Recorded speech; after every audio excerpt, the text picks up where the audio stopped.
10 ஆழ்வார்களுடைய சிறப்புகளை பற்றி தெரியும். ஆனால் அந்த 10 ஆழ்வார்களும் வந்து ரெஸ்ட் எடுத்த கோயில் என்னன்னு தெரியுமா? இன்னைக்கு நம்ம அங்கே தான் போகிறோம். வாங்க போகலாம். ஹாய் மக்களே, தீஸ் பாய்ஸ் ஃப்ரம் பிரிஞ்சு குருமா. நம்ம சேனலை ஃபர்ஸ்ட் டைமாக பார்க்குறீங்கன்னா சப்ஸ்கிரைப் பண்ணிட்டு பாருங்க. ஸோ இன்னைக்கு ஆக்சுவலாக இப்போ எங்கே இருக்கோன்னு பார்த்தீங்கன்னா நொச்சியம் ரோடு, மணச்சல் நோக்கி போகிற நொச்சியம் ரோட்டில் இருக்கும். ஸோ இந்த வீடியோவில் எங்கே போக போகிறோன்றது வீடியோவை தொடர்ந்து பாஸ் பண்ணுங்க.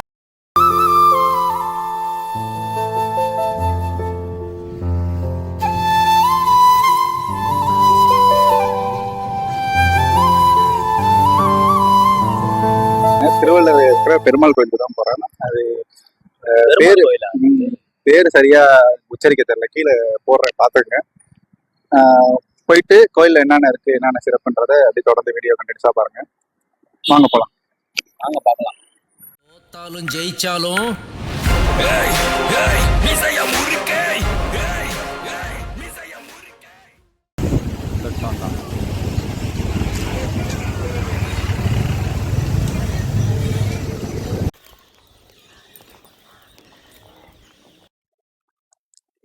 ஆழ்வார் எம்பெருமானார் ஜீயர் திருவடியிலே சரணம்.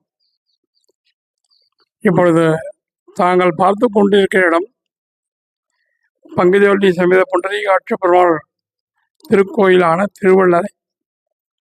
இந்த திருவள்ளரையில் 108 வைணவாலயங்கள் 6வது திவ்யதேசம். ஆழ்வார்கள் பாடிய திவ்யதேசத்தில் 6வது திவ்யதேசம்.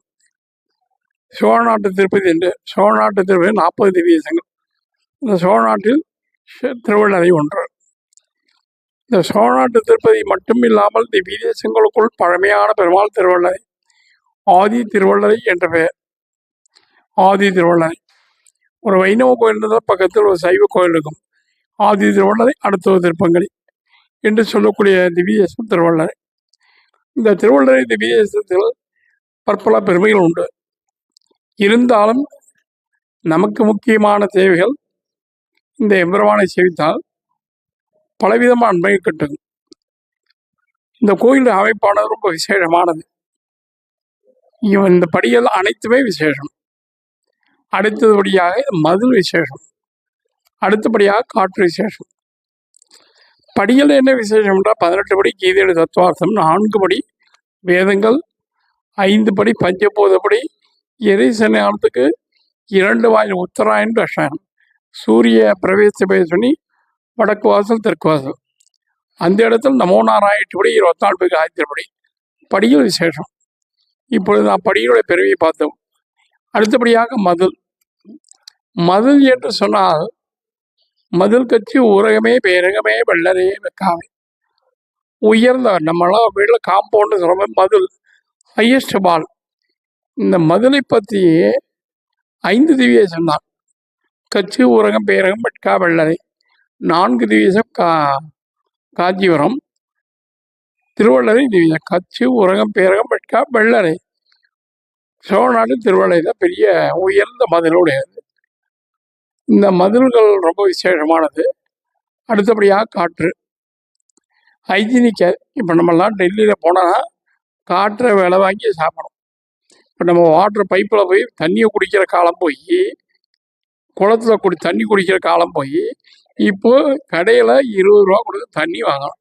நம்ம சாப்பிட்ற தண்ணி ஏன்னா தண்ணி மாசுபட்டுப்படுது. அதனால் நம்ம உடம்பை பாதுகாக்கணும் நோக்கில் தண்ணி வாங்கணும். அதே போன்று இப்போ டெல்லியில் பார்த்தீங்கன்னா காற்று ஆரம்பம் வர காற்றை போய் நல்ல பியூர் ஏர் வாங்கிட்டு வரேன். அந்த காற்று மாசுபடாமல் சுத்தமான காற்று வீசக்கூடிய இடம் எந்த ஊரானா திருவள்ளரை. அது நான் சொல்ல ஆழ்வார் சொல்கிறார், தென்றல் மாமனம் கவலை திருவள்ளரை என்றானே. ஏன் இங்கே மட்டும் தென்றல் காற்று வீசுது அப்படின்னா பக்கத்தில் கொல்லிமலை, பக்கத்தில் கொல்லிமலை இந்த மாதிரி போங்க. அங்கே மலைகளில் பலவிதமான வாசனை வஸ்துக்கள் இருக்கு. அந்த வஸ்துக்களோடு சேர்ந்து இங்கு வரும்போது தென்றல் காற்று. அப்படிப்பட்ட உயர்ந்த காற்று கிடைக்கக்கூடிய இடம் இந்த திருவள்ளரை. இப்போ படியை பார்த்துடும், காற்றை பார்த்துடும், அடுத்து மதுரை பார்த்துடும். இப்போ அடுத்தபடியாக தீர்த்தங்கள் விசேஷம். தீர்த்தங்கள்னா கங்கை, யமுனை, கோதாவரி, நர்மதா, சிந்து, காவேரின்னு புண்ணிய நதிகள்.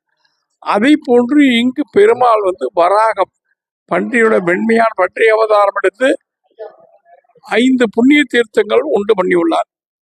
இந்த 5 புண்ணிய தீர்த்தங்களானது பெருமாளுக்கு கிழக்கே பத்மதீர்த்தம், தெற்கே வராகம், மேற்கே மணிகரிகா, வடக்கே குஜகத்தி, கோயிலுக்கு மத்தியமத்தில் கந்த க்ஷீர புஷ்கரணி. இந்த 5 புண்ணிய தீர்த்தங்கள் உண்டு. இது சுவாமியை ஏற்படுத்தியது.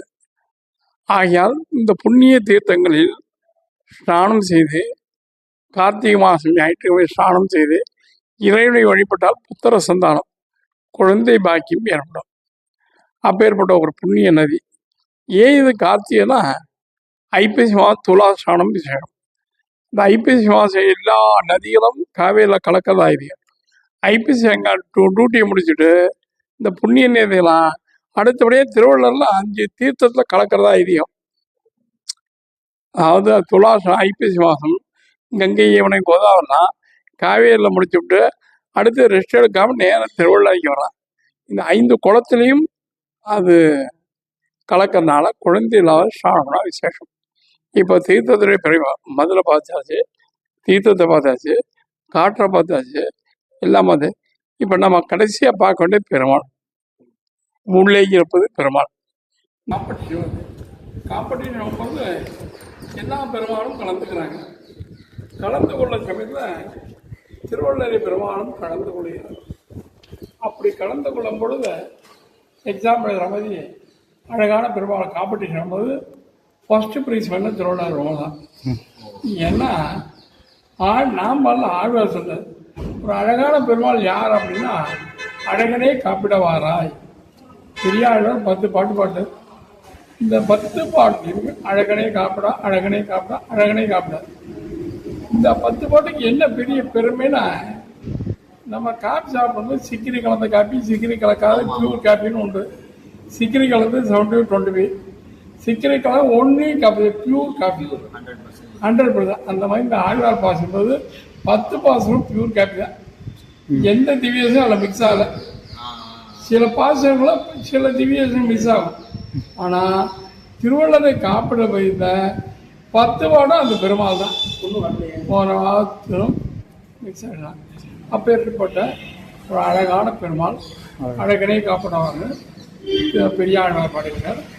அதுக்கப்புறம் அவதாரங்கள் பெருமாள் எல்லாருக்கும் மத்ச, கூர்மா, வராக, நாரசிம்மன் 10 அவதாரங்களுக்கு நம்மளை காப்பாற்றினாங்க, மக்களை தான் காப்பாற்று.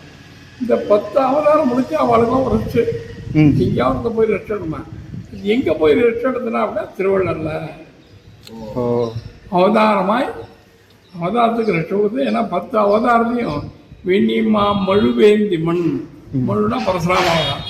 ஒவ்வொரு மாதத்தையும் ஒரு அவதாரத்தை கொடுத்து இந்த அவதாரம் அசுதி வீரன் நின்றாயோ, அப்படிப்பட்ட நின்ன எனக்கு அருள்புரி, எனக்கு அருள்புரிய திரும்பக்காண்டி. இந்த மாதிரிலாம் ஒரு அவதாரம் எடுத்த எல்லாரையும் காப்பாற்றுறேன், என்னையே காப்பாற்றக்கூடாதா, எனக்கு அருள் முடியக்கூடாதா அப்படின்னு திரும்பக்காரர் கேட்டார். எனக்கு அருள்புரியே, எனக்கு அருள்புரிய 10 பாட்டு கேட்குது. அப்பேற்பட்ட ஒரு அருளக்கூடிய பெருமாள் இவர். படிப்பு கடவுள்னு சொல்லுவார். படிப்பை கொடுத்தவுடன் புண்டரீகாட்சன். ஏன்னா ஸ்ரீரங்கம் இது ஹைகிரிவர், அந்த ஹைகிரிவர் மாதிரி படிப்பை கொடுக்கக்கூடிய பெருமாள் திருவள்ளரை புண்டரீகாட்சன். இது ஆழ்வாருடைய பெருமை. ஆழ்வார்களுக்கு பிற்பட்ட காலமானது ஆச்சாரியன் என்று சொல்வார். 74 ஆச்சாரியன். இந்த 74 பேரில் உய்யப்புண்டாதி எங்கள் ஆழ்வார் 2 ஆச்சாரியன் பிறந்தவன். அவள் பிறப்பும் ரொம்ப விசேஷமானது.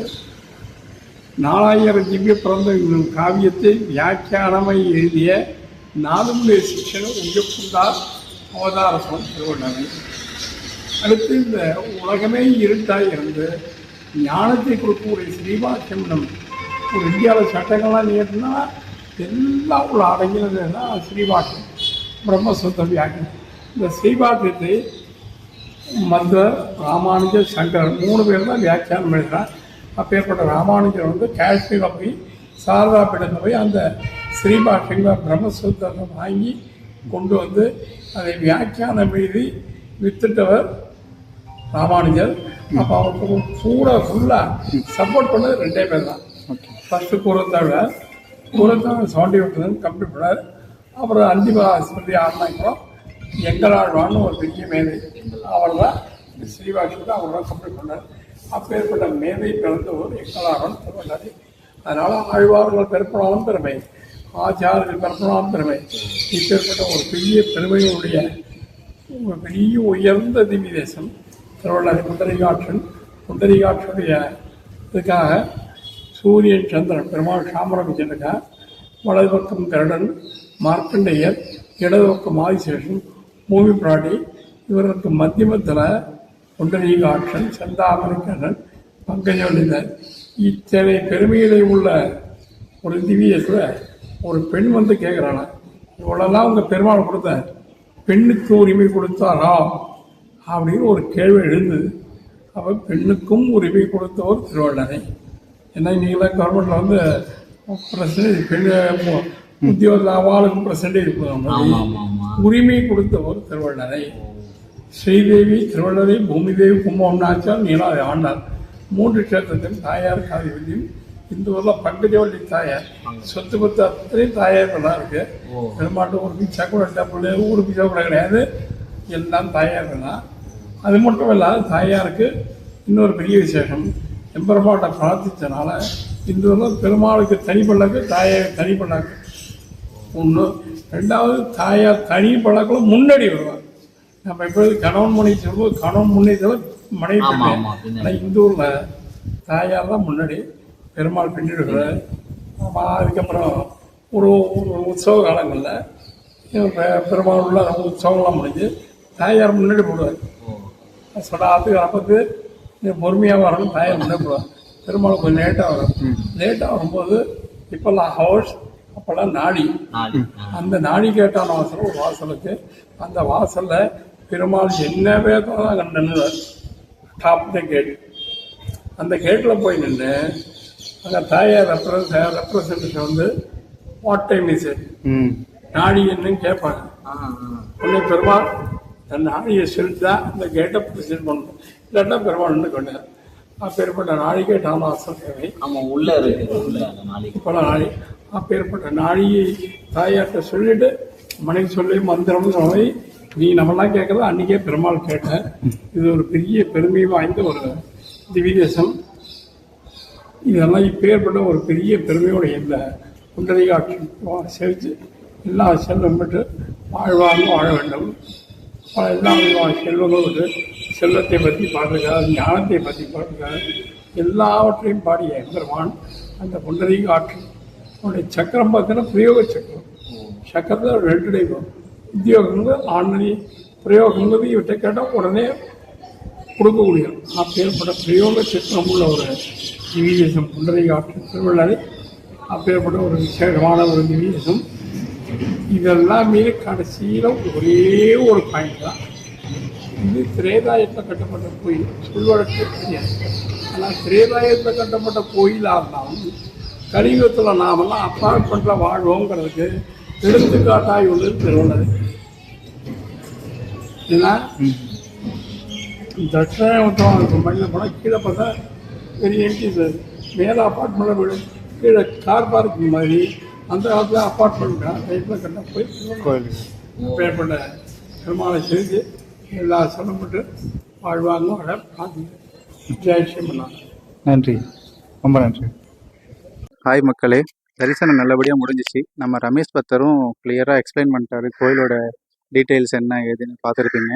ஸோ இந்த வீடியோவை இதோட முடிச்சுக்கிறோம். ஸோ இதோட பார்ட் 2 வீடியோ வந்து நாங்கள் நெக்ஸ்ட் அப்லோட் பண்ணுறோம்.